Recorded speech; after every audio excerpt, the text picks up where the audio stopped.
Hey everyone, Shadow Snake here. Welcome back to another video. Well, technically, Snake Onyx here. Welcome back to another video. And today we'll be reacting to Detective Void again. SCP 1619, Site 45-C, Floor 24. So go subscribe to him if you haven't yet. He's a great animator, and we're going to enjoy reacting to his videos. So without further ado. Let's start filming in 3, 2, 1, play.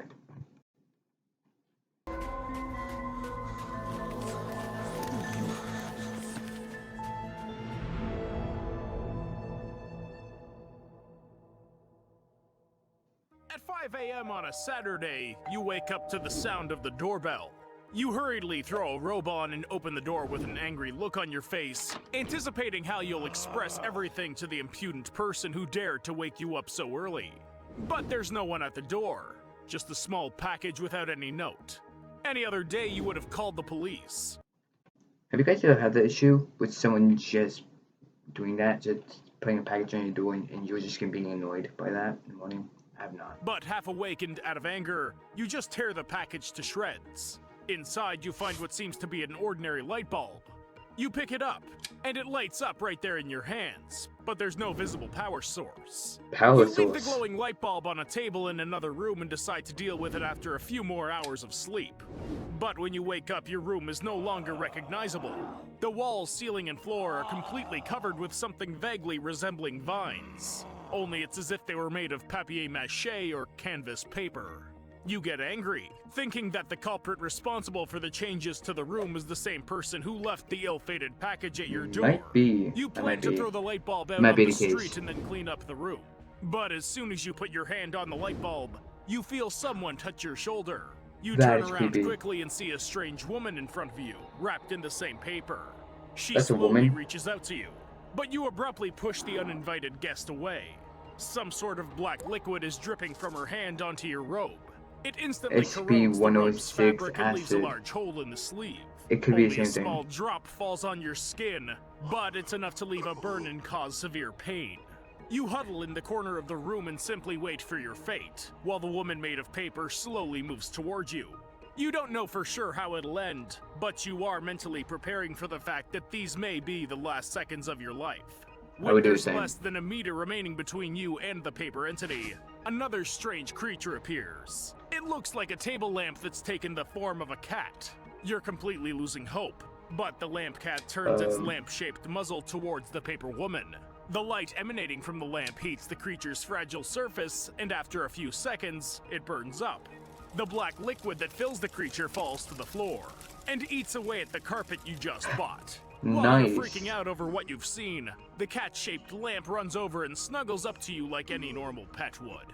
Fortunately, these creatures and the light bulb that generated them can only be seen in one place on the entire planet, in SCP-1619. Floor 24 of Site 45-C bears this number. The entire territory became abnormal after Object 00553's arrival there. At first glance, it's an ordinary cylindrical incandescent lamp. It shines without any apparent electrical source.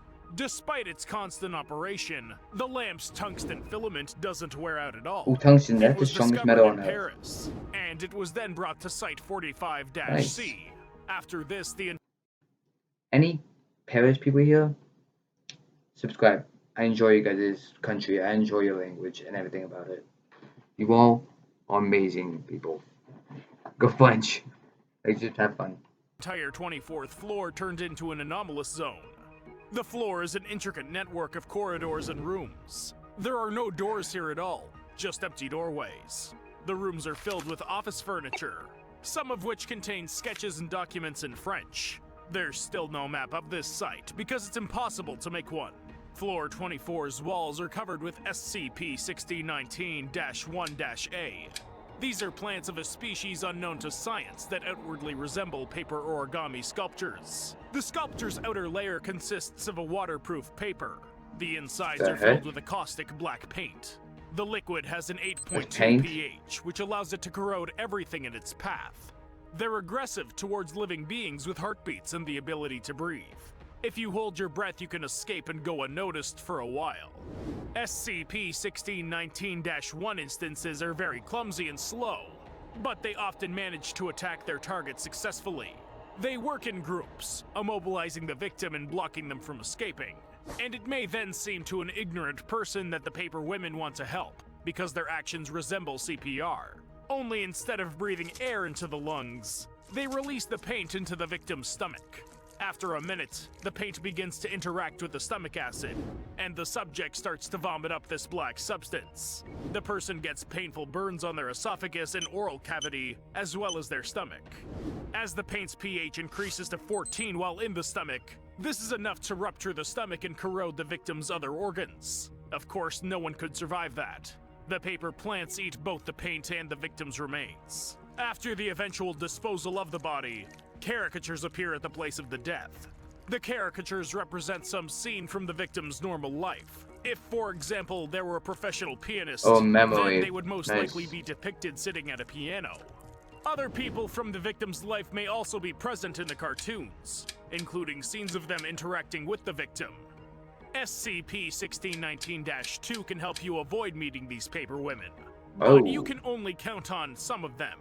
These are creatures that look like lighting devices come to life, made in the shapes of animals. The species range from worms to giraffes and elephants. However, most of them are in the form of dogs or cats. Some are made in the shape of mythological creatures. The bodies of these animals are made of black steel and aluminum, and a wire with a plug at the end acts as a tail. Instead of a muzzle, each animal has an ultraviolet lamp, their most sensitive place. If it's damaged, SCP-1619-2 will stop moving. The creatures are equipped with additional plates to protect the lamps.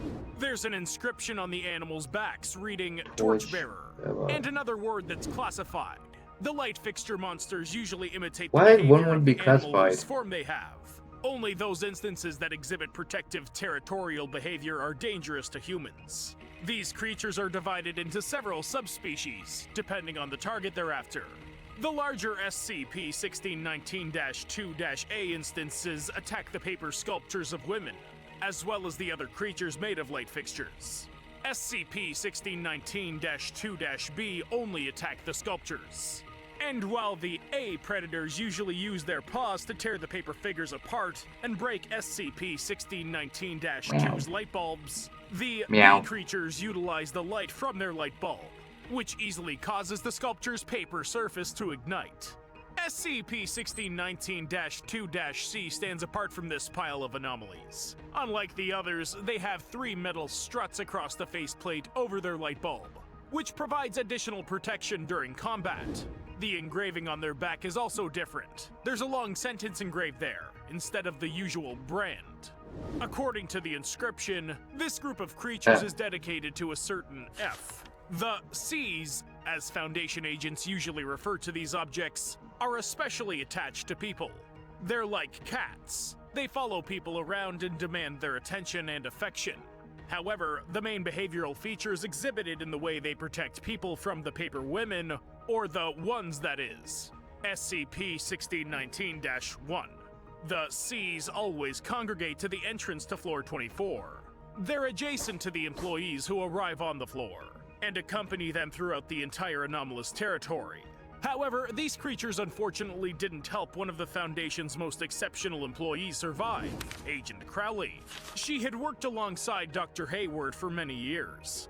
During their research on the premises of Floor 24, they managed to find various documents. Among them was some correspondence between the likely creators of the floor's anomalous creatures, a woman by the name of F, and a man by the name of A. Judging by the letters, F was married, but she had an affair with A. Drawings of SCP-1619-2 were discovered along with the correspondence. Perhaps A himself was the creator of the anomalies. The scientist dedicated the C's, the ones with the cat-like habits, to his beloved. The letters and documentation they found were in French. Considering that the incandescent lamp with unlimited energy was found in Paris, this seems obvious. But further investigation proves more confusing. I assume that F's husband is connected to the anomalies too. and it was far from easy to separate the beloved from the spouse. Perhaps F's husband even wanted to kill her, so A went to great lengths to create the 00553 light bulb. He sent it to F's apartment. After it was turned on, the light bulb turned the apartment into an anomalous space, similar to floor 24. The female paper sculptures were supposed to kill F's husband, so that F wouldn't suffer. A programmed the C's to protect his beloved. However, although the C's are made of lighting equipment, they're still living creatures, which means they're unpredictable. Thus, they began to protect not only F, but everyone, including F's husband. But this raises a logical question. Is the anomalous space in F's apartment the same space that emerged on floor 24? If so, this could be relatively easy to verify. The C's couldn't guard F and her husband indefinitely. Sooner or later, the ones would have gotten to them, which means that there should have been caricatures left on the walls. Only thing is, nobody knows what F or her husband looked like. So even if these drawings existed on floor 24, it's unlikely that any of the co-workers would be able to recognize F among them. Either that or A was eventually able to pull F out of this dimension, and her husband died at the hands of the anomalies. Later, A and F thought up a tragic incident in which F's husband had died, and they specifically mentioned it in the correspondence. What do you think about this? Write your theories in the comments, and don't forget to like this video. Nope. I am so lucky that I stopped that. Anyway, guys, thank you for watching so much. It really means a lot to me that you all watched it. Now, if you all enjoyed the video, please like, subscribe, and hit the notification bell for more Detective Void reactions. Comment down below what reaction of SCPs should I react to next. And guys, what the heck? I looked on this, you almost have 500 views. You know, if I can get, oh my god, this is amazing. This is amazing. I'm happy. So, if I reach 100, I might do a few Detective Void past video reactions and upload a Minecraft episode of my new series Dimension, and then a thank you video as well. Until all then, I will see you all in the next video. Oh, and and also leave a comment down below. What are your theories on this SCP? Is it harmful or is it not? The answer will lie with us in the future. I will see you in the next video. Goodbye.